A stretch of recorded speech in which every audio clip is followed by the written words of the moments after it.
वजीर आजम शहबाज शरीफ की प्यूटन से मुलाकात के इंतजार की खबर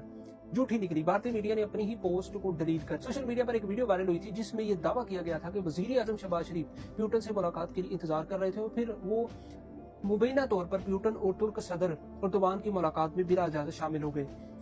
इंडियन मीडिया की रिपोर्ट के मुताबिक आरटी इंडिया ने ये वीडियो एक्स पर शेयर की थी जिसमें ये उसने कहा था कि शहबाज शरीफ ने तकरीबन प्यूटन से मुलाकात के लिए 40 मिनट तक इंतजार किया। आरटी इंडिया ने बाद में इस पोस्ट को डिलीट कर दिया और ये तस्लीम किया कि ये पोस्ट बिल्कुल गलत और झूठी थी।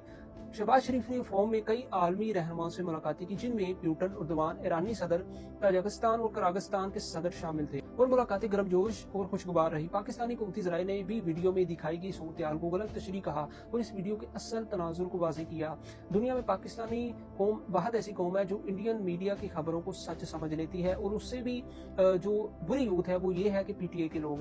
के लोगों ने इस खबर को इतना उछाला कि इसे सच्चा साबित करने की भरपूर कोशिश की, लेकिन उनके झूठा होने का दावा, उनके झूठा होने की सबसे बड़ी दलील यही थी कि जिस पोस्ट थे या जिस अकाउंट से उन्होंने इस खबर को उठाया उस अकाउंट ने अपनी खबर को डिलीट करके इस बात को तस्लीम किया कि मैंने जो खबर लगाई थी वो गलत और झूठी थी।